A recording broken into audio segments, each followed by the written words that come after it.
بہترین پروفیسر صاحب بسم اللہ والصلاۃ والسلام علی رسول اللہ وعلی آلہ وصحابہ اجمعین وبعد۔ رسول اکرم صلی اللہ علیہ وسلم نے والدین کے حقوق کو رمضان کے ساتھ جوڑا ہے۔ سبحان اللہ۔ نبی کریم صلی اللہ علیہ وسلم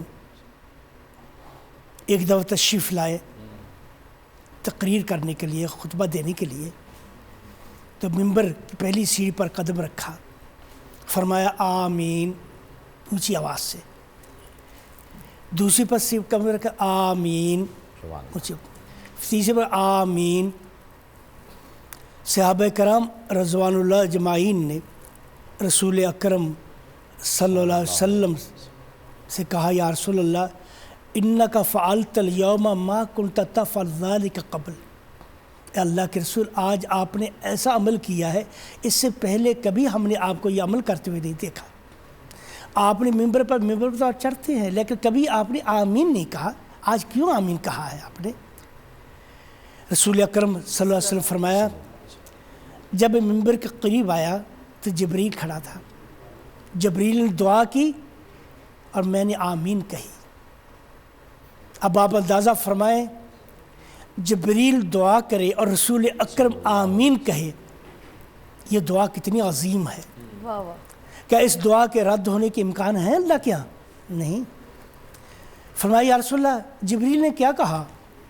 آپ نے فرمایا جبریل نے کہا بعد من وجد رمضان ولم یغفر لہ، وہ شخص اللہ کی رحمت سے بڑا محروم رہا ہے، بڑا بدبخت ہے جس نے اپنی زندگی میں رمضان کا مہینہ پایا اور اس نے اپنے گناہ نہ بخشوا لیے۔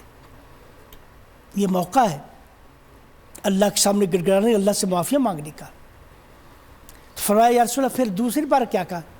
فرمایا جبریل نے کہا بعد من وجد ابویہ ضعفا ولم یغفر لہ، وہ شخص بھی انتہائی محروم ہے، انتہائی بدبخت ہے جس نے اپنے والدین کو بوڑھا پایا اور ان کی خدمت کر کے اللہ کی جنت نہ لے لی۔ اور فرمایا تیسرا جب بار جو آپ نے آمین فرمائی اس میں کیا کہا جبریل نے؟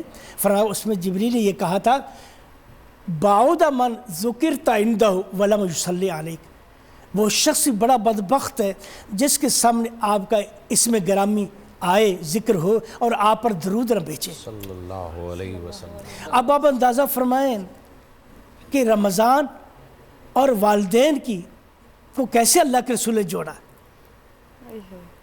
والدین کا حق کبھی انسان ادا نہیں کر سکتا، بے شک۔ ماں باپ وہ ہستی ہیں، باپ ہمیشہ یہ چاہتا ہے کہ میرا بیٹا مجھ سے آگے بڑھ کر رہے۔ دنیا کی ہر شخص آپ سے حسد کرے گا لیکن ماں باپ ایسے ہستے جو کبھی آپ کے حسد نہیں کرے گا۔ باپ اگر ایم اے ہے وہ چاہے گا میرا بیٹا پی ایچ ڈی ہو، باپ اگر اس کے پاس ایک دکان میں چاہے میرے پاس 1 لاکھ ہے چاہے میرے بیٹے کے پاس 1 کروڑ ہو، ہمیشہ وہ چاہے گا کہ میری اولاد آگے بڑھ کر ہو۔ ساری دنیا آپ سے حسد کرے گی لیکن ماں باپ ایسے ہستے کبھی آپ سے حسد نہیں کرے چاہے گا کہ آگے بڑھے آگے بڑھے آگے بڑھتا اور پھر اگر ماں کا درجہ دیکھا جائے، ماں کا درجہ دیکھا جائے تو جب پوچھا جاتا ہے بیوی کا یعنی بیٹی کا، بیٹی کے اوپر سب سے زیادہ حق کس کا ہے تو کہا جاتا ہے شوہر کا، لیکن بیٹے کے اوپر سب سے زیادہ حق کس کا ہے تو اس کی ماں کا۔ تو یہ والدین کا جو ہے وہ آگے بڑھاتے ہیں۔ ایک صاحب ایک بات کو سمیٹتا ہوں کہ ایک صاحب نے اپنے بوڑھے والد کو اپنے کندھوں پر اٹھا کر بیت اللہ کا طواف کرایا، بیت اللہ کا طواف کندھوں پر اٹھا کر حضرت عمر رضی اللہ تعالیٰ سے کہہ رہے حل ادیت حق ابی، کیا میں نے اپنے والد کا حق ادا کر دیا؟ فرمایا انک ما ادیت حق ابی ولا تستطیع ان تؤدی حق ابیک، آپ نے حق نہیں کبھی کر سکتا ہے۔ کیوں؟ کیا جب تم بیمار ہوتے تھے والد تیری عمر کی دعا کرتا تھا میرے بچے کو صحت دے، اور جب باپ بیمار ہوتا تم اس کی موت کی دعا کرتا۔ بہت خوب بہت خوب بہت خوب، بڑی بہت گہری، یہ حقیقت ہے، یہ ایک سچی حقیقت ہے جو کہ ہم چھپا تو سکتے ہیں باتوں کے ذریعے کہ نہیں جی ہم بحیثیت مسلمان ایسے نہیں ہیں، یہ نہیں ہے، لیکن معاشرے میں یہ ہو رہا ہے۔ پرنور سحر اور ذکر خدا،